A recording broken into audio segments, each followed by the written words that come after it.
the most important thing is when you say we are have people go from here into Google and Microsoft, and I think 35%, 40% of the Google or Microsoft are people of Indian origin. We also have people who are Indians who come from abroad. And I'm going to throw the questions now to the public at large here. And more importantly, I'm going to pick out one particular gentleman who was talking about his experiences in trying to come back to India after working for Cray Super Research and trying to find a foothold in India. Okay, so Dr. Sriram here. Would you like to ask your pointed, brief question to the panel here as to why and how they should bring in or encourage lateral entries into the Indian ecosystem to be able to build up the strategic autonomic interests for India to survive? Yeah, hello. Should I stand? Yeah. So I guess what Mohan is referring to is that long back I did my PhD. Short, sharp question, sir. Yeah, at Wisconsin and Cray Research and all that. Came back. But nobody here cared about that kind of expertise and things like that. And the question I have is the current ecosystem, right? It's not you talked about turf battles or turfism. It's not really open to expertise from different places, things like that. How do you combat that to create autonomous technologies at the national scale? Maybe that's what Mohan wanted me to ask. To break turfism in order to get collaboration in place, which Sharad was referring to. How do you get institutions to collaborate for a common good, not only for India, but for the humanity at large? So the eminent panel, Sharad.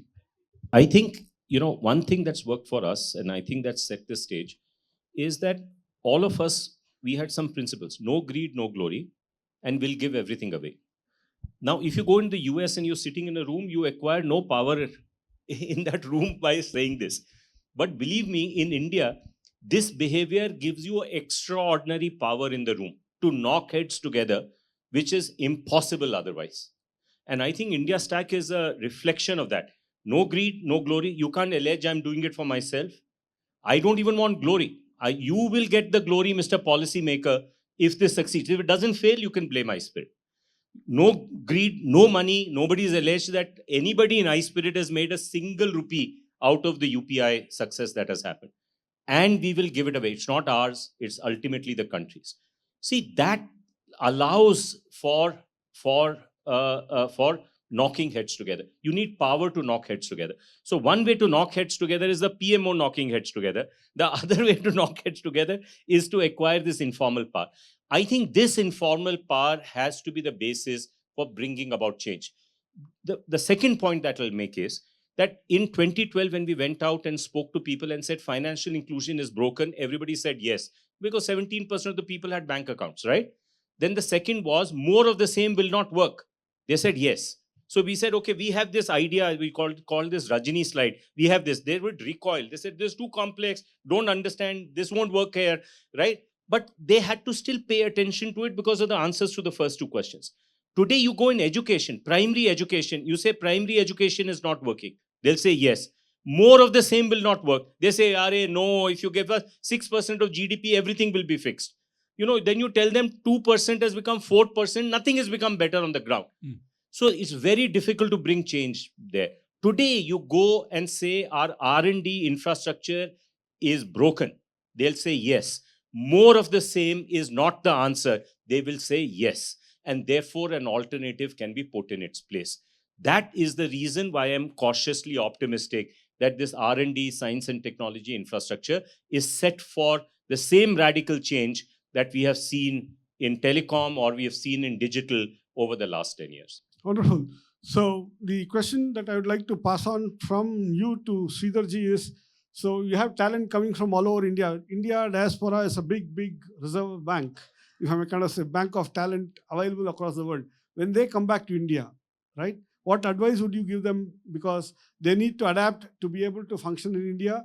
The people who are intrinsically there, who possibly are entrenched, have to adapt to the fact that you have people coming with their own value add into the country to be able to add to this big ecosystem called strategic autonomy. What advice do you have for them? I've got to, in my own perspective, I don't know that it's for everyone, but I'll say pick one area to work on one field, one area, one geographic area, one town to work on and make an impact there. That's what I'll say. Because India is so vast, so vast. No one person can understand all of it. It's impossible. I mean, with all the subcultures, subcultures, all of that, it's so vast. It's a so much of humanity is India. So that's why I think it's better to focus on one area, both in terms of. That's why I stick to software and some critical technologies that I am somewhat familiar with. For example, I don't know anything about biotechnology. I won't talk about it. I'm not doing anything about it because I don't know anything about it. In one lifetime, you can only master so much. So focus on one area, both geographically too. Even geographically, I am very narrowly focused right now. And the reason is I want to make an impact clear that this would be an experiment. You can show the results. You can say that it's possible. So that is what I would advise as this thing. So Okay. Thank you. Thank you. Sir, introduce yourself and ask a very pointed, short, crisp question. Absolutely. This is Ajay Chawla, based out of Bangalore. One of the Sterlite Technologies. I'm heading their IT and InfoSec. This question is for Rajiv ji. He's a very big critic on, saying things bluntly and directly in his books as well and his other talks.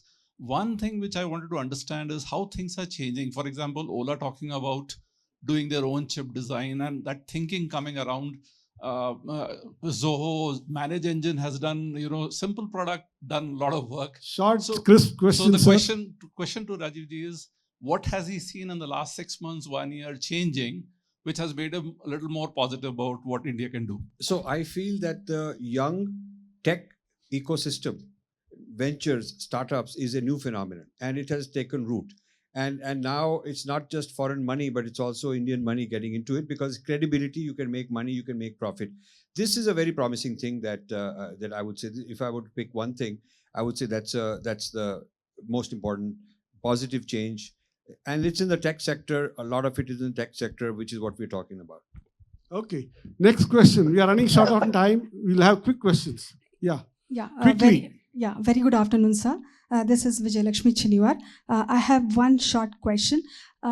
Recently now, there is a news which is going around stating that natural farming is not good and India is making the same mistake as Sri Lanka.